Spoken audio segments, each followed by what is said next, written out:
My daughter in hospital. ആകെ കിളിപോയൊരവസ്ഥയായിരുന്നു. കാരണം loose മോഷനും ഛർദിയും എല്ലാം ആയിട്ട് ആശുപത്രിയിൽ ചെന്നപ്പോൾ ഡോക്ടർ പറഞ്ഞു ഫുഡ് പോയ്സണാണ്. പക്ഷെ ഞാൻ ആലോചിക്കുന്നത് എനിക്ക് മാത്രം എൻ്റെ വീട്ടിൽ ഫുഡ് പോയ്സൺ പിടിച്ചിട്ടുണ്ട്. കാരണം പപ്പയ്ക്കോ അമ്മയ്ക്കോ ചേച്ചിക്കോ ചേട്ടനോ ചേച്ചിക്ക് ആർക്കും പിടിച്ചിട്ടില്ല ഫുഡ് പോയ്സൺ. പിന്നെ എനിക്ക് മാത്രമേ പിടിച്ചിട്ടുള്ളായിരുന്നു ഫുഡ് പോയ്സൺ. അതായിരുന്നു എന്നെ അത്ഭുതപ്പെടുത്തിയത്.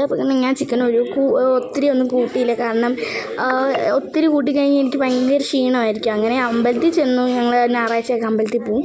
അമ്പലത്തിൽ ചെന്ന് കുറച്ച് നേരം അവിടെ ഇപ്പോൾ അവിടുന്ന് ചായ കുടിച്ച ശേഷം നമ്മൾ വീട്ടിലേക്ക് വരാൻ നേരം എനിക്കെന്തോ ഒരു തലയ്ക്കൊക്കെ മന്ദതയായപ്പോഴത്തേക്കും ഞാൻ തളർന്ന് താഴെ വീണു. അപ്പം തൊട്ട് തുടങ്ങിയതായിരുന്നു. പിന്നെ ട്രിപ്പിട്ട് ആദ്യം ചെന്നപ്പോൾ ചോര അങ്ങ് കുറേ പോയി.